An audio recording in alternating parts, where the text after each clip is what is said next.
안녕하십니까. 방금 사회자가 말씀하신 대로 오늘은 침례식이 있습니다. 침례식은 뭐 장례식이나 뭐 결혼식과 같은 그런 예식입니다. 이별하고 또 이별을 구한 고별하고 축하하고 또 선언하고 선포하는 그런 예식이죠. 우리 주 예수 그리스도께서 교회에 딱 두 가지 예식을 주셨어요. 이 두 가지 예식은요, 이 땅을 살아가는 성도에게 있어서 가장 본질적이고 핵심적인 진리의 내용을 함축하고 있고 그것을 증거하고 있습니다. 그 두 예식은 뭐죠? 주의 만찬과 침례입니다. 이 두 예식은 예식이라 하기에는 어떻게 보면 민망할 만큼 지극히 평범하고 익숙한 형태를 가지고 있습니다. 화려하지도 복잡하지도 않습니다. 주의 만찬은요, 당시 예수님 당시에 일반의 사람들의 매일의 식사였습니다. 빵을 떼고 포도주를 마시는 것이죠. 이스라엘은 이제 마실 물이 그렇게 좋지 않았기 때문에 그러니까 발효된 그 음료를 먹었죠. 포도주, 음료를 마셨고 그 맛있고 이제 건강에도 좋고 또 잘못된 물을 먹어서 이게 식중독에 어려움이 없기 때문에 일상적으로 이제 포도주를 마셨습니다. 몽골 사람들은 이제 마유주라고 하는 게 있어요. 아이락이라고 하는데 그것을 아이들도 어린 아이들도 몸에 좋다고 하니까 그거 마십니다. 말 젖을 발효시킨 거예요. 보통 우유는 상하는데 그것은 계속 발효가 됩니다. 근데 그게 건강에 좋아요. 근데 그게 알코올기가 좀 있습니다. 그러니까 아이들이 보면 그거 많이 마시고 취하는 아이들이 있어요. 많이 마시다 보면. 이 포도주도 일종의 그런 거죠. 우리나라 같은 경우는 뭐가 있을까요? 뭐 식혜, 감주, 뭐 이런 거. 자관 각 나라마다 예전에는 전통적으로 마시는 음료들이 있습니다. 포도주도 그러니까 음료였던 거예요. 매일 식사에서 마시는 우리의 예전 같은 보리차 같은 그런 거. 그리고 이제 침례는요, 사람들이 강이나 호수, 그냥 물통에 들어가서 몸을 씻고 물속에 들어갔다 나오는 그냥 평범한 일상에서 가져온 예식입니다. 이렇듯 지극히 평범하고 단순한 형태의 두 예식에 성도와 교회의 삶의 본질, 핵심이 함축되어 있다는 것이 놀랍습니다. 주님의 지혜이시죠. 이것은요, 하나님의 진리와 성도의 삶은 특별한 사람이나 특수한 상황에만 해당되는 특별하고 심오하고 복잡한, 그래서 일상의 삶에서 동떨어진 어떤 것이 아니라는 것을 또 말해주고 있는 것입니다. 오늘의 평범한 일상에서 기억하고 진리를 기억하고 실천하고 적용하고 경험할 수 있는, 해야 하는 것임을 나타내고 있습니다. 그러면 이제 오늘은 침례식이기 때문에 침례식에 대해서 그 유래와 방식과 의미에 대해서 간략히 말씀을 나누겠습니다. 그리고 침례식 때마다 하는 말씀이었기 때문에 잘 알고 계십니다. 우리도 아시다시피 예수님도 침례를 받으셨어요. 세례가 아니라 침례를 받으셨죠. 세례는 물을 뿌리거나 약간의 물을 머리에 붓는 형식의 예식의 방식입니다. 근데 침례는요, 침수죠, 침수. 물속에 잠겼다가 나오는 방식입니다. 마태복음 3장 6절에 보면 또 이 침례의 의미는요, 세례 요한이 예수님이 받으신 침례 요한, 성경에 세례 요한이라고, 침례교회 성경에는 침례 요한이라고 번역이 되어 있죠. 근데 이 몽골에서도 이제 그 발음, 그 의미가 밥티저라는 그 말을 이제 세례로 번역하고 침례로 번역을 하는데 그 말이 씻다라는 표현도 있어요. 그리고 잠기다라는 게 침수라는 표현도 있습니다. 그래서 그거를 어떻게 보면은 이제 번역하는 것이 아니라 그냥 어느 많은 나라들이 그 단어 언어로 그냥 그렇게 표기를 합니다. 밥티죠. 알아서 해석하라 이거죠. 세례를 하든지 침례를 하든지. 왜냐하면 그것이 많은 어떤 이제 논쟁의 여지를 불러오기 때문에 그렇습니다. 근데 세례 요한의 그 침례는요, 예수님이 받으신 침례는 그 침례는 마태복음 3장 6절에 말씀하신 대로 자기들의 죄를 자복하고 요단강에서 그에게 침례 요한에게 침례를 받더니라고 되어 있습니다. 침례 요한의 침례는요, 죄를 자복하고 회개하게 하는 그러한 침례였습니다. 하나님 앞에 자신의 죄인됨을 자복하고 하나님께 돌이키면서 용서와 구원을 바라는 그런 침례였습니다. 그렇게 죄 없으신 예수님은 침례 요한의 침례를 받을 이유가 전혀 없죠. 어떻게 보면 자격도 없습니다. 죄 있는 사람들이 받는 건데 예수님은 죄가 없으시니까요. 그럼에도 예수님은 세례 요한에게 그 회개의 침례를 받으셨습니다. 왜냐하면 예수님은 죄인인 저와 여러분을 구원하시기 위해서요, 죄인과 동일시 되심으로 그런 침례가 동일시 됐다는 의미도 의미가 또 내포되어 있습니다. 죄인과 동일시 되심으로 죄인의 모양으로 침례를 받으신 것입니다. 그때 마태복음 3장 16절에 예수님께서 침례를 받으시고 이렇게 나옵니다. 올라오실 때 이런 표현이 있어요. 예수께서 세례를 받으시고 곧 물에서 올라오실세라고 되어 있습니다. 올라오실세. 물에 들어갔다가 물에서 올라오시는 거죠. 그러니까 물에 들어가시고 물에서 올라오신 것을 보면 그 방식은 침례였음을 알 수가 있죠. 물 뿌렸다 그러면 그런 표현을 쓰지 않겠죠. 강이었었고 강에 들어갔다가 나온 것이죠. 그리고 예수님이 또 제자 사도들에게요, 이제 부활하시고 나서 승천하시기 바로 전에 이 침례를 베풀 것을 명령하셨습니다. 예수님의 명령이시죠. 마태복음 28장 19절에 보면 그러므로 너희는 가서 모든 민족을 제자로 삼아 아버지와 아들과 성령의 이름으로 침례를 베풀고라고 되어 있습니다. 예수님이 명령하셨죠. 침례를 행하라고, 베풀라고. 누구에게? 제자들에게, 예수님을 믿는 사람들에게, 아버지, 아들과 성령의 이름으로 하나님의 가족이 되어진 사람에게, 그 믿음이 하나님과 그 아들 예수 그리스도와 성령의 인치심에 있는 사람들에게 뭐라고 하셨어요? 침례를 베풀라고 명하셨어요. 예수님의 명령이십니다.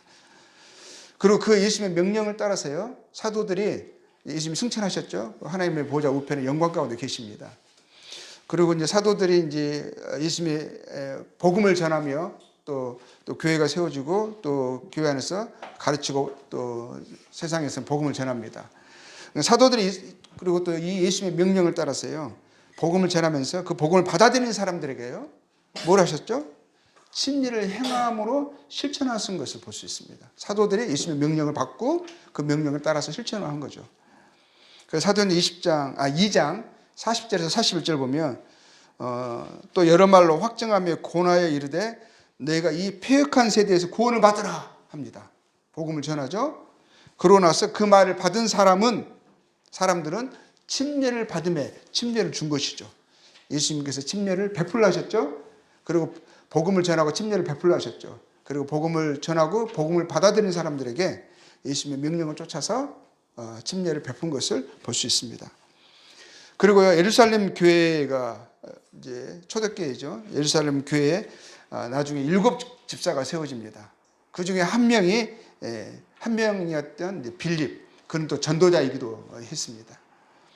빌립이 에디오피아 여왕의 모든 국고를 맡은 관리인 네시에게요, 복음을 전합니다. 그가 예루살렘에 왔다가 다시 그의 나라 에디오피아로 가는 길에 그 행로에서 빌립이 그에게 복음을 전하게 되어지죠. 그리고 그가 복음을 듣고 믿습니다. 그리고 믿은 그에게요, 이제 그가 지금 이제 그의 마차에 타가지고 복음을 전했고 지금 가고 있는 거예요. 그런 행로에 보니까 물 있는 곳에 도착을 합니다. 어떤 강이나 아니면 오아시스 같은 곳에 도착을 했겠죠. 물이 많은 곳에. 그러고 나서 거기에서 빌립이 그에게 침례를 베풉니다. 사도행전 8장 38절에 보면 그 부분이 나와 있죠. 이에 명하여 수레를 멈추고 빌립과 내시가 둘 다 물에 내려가라고 되어 있어요. 내려가서 빌립이 침례를 베풀고 둘이 물에서 올라올세 그러죠. 물에 내려가고 물에서 올라오는 것은 방식이 침례였음을 또 알 수 있습니다. 그래서 우리는 그래서 침례를 베풉니다. 이처럼 예수 그리스도의 사도들, 초대교회와 성도들은요, 주님의 명령을 따라 교회 가운데 중히 여기고 행하는 예식이었음을 알 수가 있죠. 예수님이 명령하셨고, 그리고 사도와 초대교회들이 이 예수님 명령을 따라서 이 예식을 행했음을 알 수가 있습니다. 예수님이 명하시고 제자들 순종하여 초대교회 안에서 실행되었을 뿐만 아니라 또 서신서에서요. 서신서 노마서 이후에 서신서에서요. 침례의 의미가 교리적으로 가르쳐졌습니다. 항상 보면 예수님의 명령이 있었고요. 그리고 사도행전 보면은 그 예수님의 명령이 실행돼서 순종되어진 것을 볼 수가 있고요. 그리고 서신서에서 그것이 교리화돼서 가르쳐진 것을 볼 수가 있습니다. 그럼 그것을 순종해야 되는 거죠. 근데 그렇게 한 예식은 교회에 딱 두 가지밖에 없어요. 만찬과 침례죠. 예를 들면 세족식 있잖아요. 세족식. 주님이 제자들에게 마지막에 유월절 날에 발을 씻기십니다. 그리고 나서 너희들 이와 같이 행하라 하시거든요. 그런데 사도행전을 보면은 제자들이요 초대교회가 세족식을 행했다라는 구절이 없어요. 그렇죠? 그리고 서신서에 그것이 이렇게 가르쳐지지 않습니다. 교리로. 그것은 이제 그 방식을 말하는 것이 아니라 그 서로 사랑하고 섬기라는 것을 말씀하시는 것이 내용인 것이죠. 그래서 우리가 예수님이 주신 예식으로 이 두 가지를 만찬과 침례를 이야기하고 있는 것입니다. 이것이 다 갖춰져 있거든요. 예수님이 명하셨고 초대교회가 순종했고 그리고 서신서에서 교리적으로 가르쳐주고 있습니다. 그래서 이제 교리적으로 가르쳐진 부분을 이제 서신서에서 볼 때요. 로마서 6장 3절에서 5절을 보면 이렇게 되어 있습니다. 한번 같이 보겠습니다. 로마서 6장입니다. 자, 로마서 6장 3절에 이렇게 되어 있습니다. 무릇 그리스도 예수와 합하여라고 되어 있죠. 세례를 받은 우리는 그의 죽으심과 합하여 세례를 받은 줄을 알지 못하느냐. 연합의 개념이 있죠. 합하여 침례를 받았을 때 침례라는 말이 나온 침례를 받는 것이 그것이 어떤 이 내용이 진리의 내용이 밖으로 표현되는 거거든요. 그리고 선포되어지는 것이죠. 근데 그 의미가 뭐냐면 예수님과 합하여져서 물속에 들어가고 침례를 받고 합하여져서 그 의미가 뭐냐면 죽음과 장사를 의미하는 거거든요. 연합의 의미가 있죠. 4절에서 보면 그러므로 우리가 그의 죽으심과 합하여 세례를 받음으로 그와 함께 장사되었나니 그렇죠. 죽으심과 장사가 있어요. 이는 아버지의 영광을 말미암아 그리스도를 죽은 자 가운데서 살리심과 같이 우리도 또한 새 생명 가운데서 행하게 하려 함이라. 이 말은 뭐냐면 우리가 물에 예수님이 죽기만 하시고 장사되셨다면 그리고 부활이 없으셨다면 우리는 물속에 있어야 되는 거예요. 그건 죽음이잖아요. 장사잖아요. 그런데 주님이 부활하셨죠. 부활하셨기 때문에 우리가 물속에서 나올 수가 있는 거예요.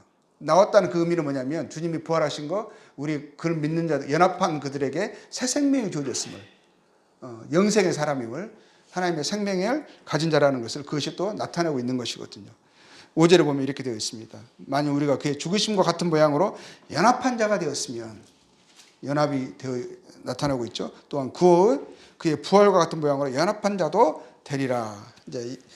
결국 이것을 연합을 의미하고 있는 거죠. 합하여, 연합하여. 침례는 예수 그리스도와 연합된 모양을 나타내고 그 의미를 내포하고 있는 것입니다. 물에 들어가는 것은 예수 그리스도와 연합되어 죽고 장사되는 것을 나타내고 있습니다. 그래서 장례식이라고 말한 거예요. 왜냐하면 죽고 장사되는 것. 그렇지만 뭐죠? 주님이 부활하셨죠. 그의 죽으심과 장사되심은 분명하시죠. 그리고 그의 부활도 분명하십니다. 죽은 지 3일 만에 그가 살아나셨습니다. 물에서 그래서 우리가 침례를 받은 자가 물에서 나오는 거죠. 나올 때 뭘 그 의미하는 것입니까? 이제는 예수 그리스도 연합한 부활한 생명을, 새 생명을 가진 자라는 것을 그것으로 또 선언하고 나타내는 것이죠. 침수 방석은요, 침수 물에 들어가고 나오는 것은 죄에서 씻김, 정결의 의미, 세례뿐만이 아니라 이 정결, 씻겨졌다, 씻을 세자거든요. 그러니까 죄가 씻겨졌고 정결하게 되어졌다는 의미뿐만이 아니라 주 예수님과 더 궁극적인 의미는 주 예수님과 함께 죽고 다시 산 자, 새 생명의 존재가 되었음을, 곧 연합한 자가 되었음을 그 의미를 더 명확하게 드러내 줍니다. 침례가 이 그림을 더 명확하게 드러내 주는 거예요. 그러니까 죄 용서됐다, 씻겼다라는 그 의미도 물론 포함이 되죠. 그렇기 때문에 우리가 새 생명의 사람으로 부활을 할 수 있는 근거가 되는 것이니까요. 그렇지만 이 침례가 말하는 그 연합의 의미를 예식이 더 효과적이고 분명하게 드러내고 있습니다. 또 이제 침례의 이제 궁극적인 의미를 또 다시 한번 보면 우리가 6장 4절에 그렇게 했잖아요. 그리고 11절에서도 이제 침례를 우리가 이제 새 생명 가운데서 행하게 한다 하죠. 물 위에서 나와서 이제 침례를 받는 그 마음과 그의 자세는 뭐냐면, 이제는 내가 죄에 대해서 죽은 자로 살겠습니다. 이제는 나는 하나님 때 대하여 산 자로 새 생명 가운데서 행하겠습니다는 그런 어떤 또 약속이기도 해요. 선언이기도 하는 것입니다. 자, 11절을 볼게요. 11절은 뭐라고 되어 있죠? 이와 같이 너희도 너희 자신을 죄에 대하여는 죽은 자요, 그리스도 예수 안에서 하나님께 대하여는 살아있는 자로 여길지어다. 그러니까 이제는 뭐죠? 그냥 침례를 그냥 단순한 예식으로만 끝나버리면 안 되는 거예요. 이게 갖고 있는 이 의미가 의미를 분명히 인식하고 또 그것을 나타내는, 고백하는, 선언하는 그런 마음 자세와 결단이 포함되어야 하는 것입니다. 나는 예수 그리스도에 속한 자로서 새 생명의 사람으로 살겠습니다. 이제는 죄에 대해서 죽은 자요, 하나님 때에 사는 자로 살아가겠습니다. 이거거든요. 그리스도 예수의 우리가 죽으심으로 연합되어 이제는 죄, 그 육신은 뭐예요? 내가 주인 되는 거잖아요. 에베소 2장 3절에 보면 그 어떻게 살았죠? 육체의 욕심을 따라 지내며 육체와 마음에 원하는 것을 하여, 이게 육신의 삶이잖아요. 이것을 살지 않겠습니다. 살아가기를, 그렇게 사는 것을 원치 않습니다. 나의 주인은 이제 내가 아니라 내가 주님이라고 말씀하는, 주님이라고 부르는 예수님이십니다 라는 것을 말하는 거거든요. 그 내가 주인 되어 내 생각과 원함대로 나를 위하여 살던 삶에 대해서 죽음을 선언하는 것이죠. 죽었음을 나타내고, 이제는, 그리고 이 육신뿐만이 아니라 뭐죠? 세상에 대해서 죽은 자를 여기겠다는 것이거든요. 죽은 자가 되었으니, 그리스도 예수 안에서 죽은 자가 되었으니 그러한 모습으로 살아가겠습니다. 살기를 원합니다. 이 세상은 뭐죠? 예전에는 에베소 2장 2절에 말씀하신 것처럼 세상 풍조를 따르고, 그리고 공중의 권세 잡은 자를 따랐어요. 그 마귀를 따랐던 자들이죠. 마귀가 뭐죠? 뭘로 역사했죠? 육신과 세상으로 역사했잖아요. 세상의 가치관을 쫓게 하고 풍조를 따르게 하고 육체와 마음의 소욕을 쫓게 하고 내가 주인 돼서 살게 하고, 이제는 그것에 대해서 죽은 자로 살아가겠습니다 라는 거거든요. 더 이상 내가 주인 돼서 살지 않겠습니다.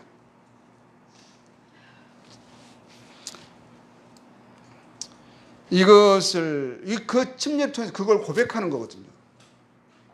그리고 이런 고백이 없는 사람들은요, 실상 보면은 침례 받기에 합당한 마음 자세가 안 되어 있는 거죠. 그런 상태로 만약에 침례를 받은 게 아니라면 마음을 새롭게 해야 되는 거예요. 다시 내가 침례를 받은 사람으로서 죄와 세상에 대해서 죽은 자로 여기고 그리스도 예수 안에서 산 자로 살아야 되는데, 그 의미가 그것이었는데, 우리도 다 결혼을 하잖아요. 그때는 서약을 하죠. 그래서 항상 근데 결혼하고 그 서약대로 삽니까? 근데 서약대로 원래는 살아야 되는 거거든요. 약속을 한 거거든요. 서약은 서약이고 뭐 삶은 삶이다 해가지고 뭐 다 내가 원하는 대로 그 전에 살아왔던 삶의 방식대로 살아가면 뭐가 문제가 생기죠? 결혼 생활에 문제가 생기잖아요. 다툼이 일어나고 결국에는 파탄에 이어지고 그러잖아요. 근데 우리가 그 서약한 대로 그 중심을 항상 기억하면서 그걸 쫓아 살아가면 약속을 지키려고 하고, 그게 이제는 부부로서 하나 된 둘이 하나로서 살아가려고 하는, 그렇게 하게 되면 어떻게 되겠어요? 서로를 맞추려고 할 것이고 서로를 배려하려고 할 것이고, 그러면 정말 둘이 하나 되는 그런 모습이 더 이루어지지 않겠습니까? 우리가 침례도 그런 의미거든요. 이게 어떻게 보면 결혼식과 같은 거예요. 반지를 끼는 것과 같은 거예요. 이제 주님이, 저는 주님의 것입니다. 이제는 새 생명 가운데서 살아가겠습니다. 제가 주인된 삶, 세상에 속한 삶을 이제는 거절합니다. 죽었습니다. 항상 그것을 기억하면서 살아가겠습니다는 마음의 고백이고 선언인 것이거든요. 그래서 이제는 뭐죠? 하나님께의 산자로 그리스도 예수와 연합한 새 생명으로 살아가는 존재, 예수님에게 속한, 예수님의 것이 되었음을 증거하고 선언하고 선서하는 것이 침례입니다. 로마서 14장 8절에 이런 말씀이 있어요. 우리가 살아도 주를 위하여 살고 죽어도 주를 위하여 죽나니 그러므로 사나 죽으나 우리가 주의 것이로다. 이게 말뿐입니까? 아니잖아. 이게 진리고 이게 실제적으로 우리 안에서 이루어져야 하는 것이죠. 성경 따로 삶 따로가 아니죠. 그리스도 예수 안에 속한 자로 우리가 살아가겠다고 그렇게 했으면 그것에 대한 책임을 우리가 지고 항상 기억하면서 주님의 은혜를 구하면서 그렇게 살려고 우리 몸을 쳐서 복종시켜야 되죠. 그리고 침례가 이런 의미가 있다고 했죠. 이제 주님 선언하는 거라고 했습니다.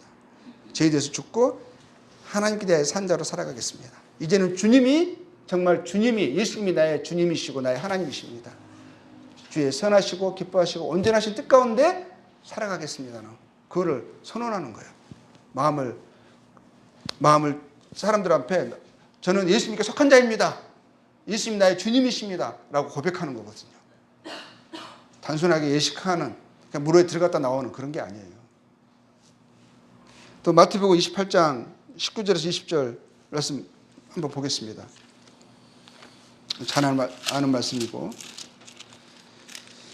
자 19절에서 뭐라고 되어 있죠?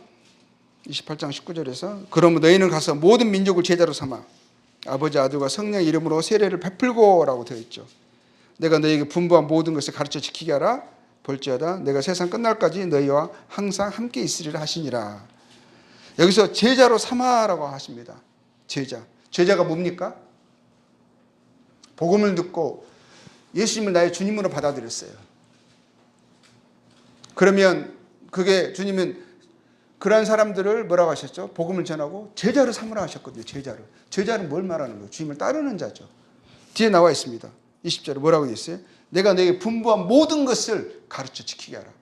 주님의 말씀을 듣고 그 선하시고 온전하시고 기쁘신 뜻을 알고 그것을 배우고 또 가르치고 배우고 지키는 거잖아요. 지키는 것을 이야기하는 거예요. 그가 제자죠. 예수님을 믿는다고 하는데 예수님의 말씀을 귓등으로 들어. 그리고 그 말씀을 순종해야 된다는 강한 책임감과 당위성을, 삶의 의미를 인식하지 않아. 여전히 내가 주인 돼서 살아가요.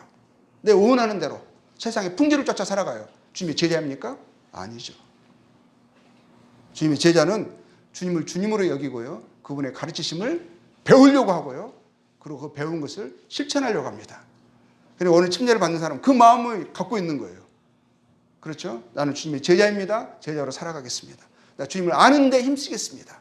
그리고 배운 것을 순종하겠습니다.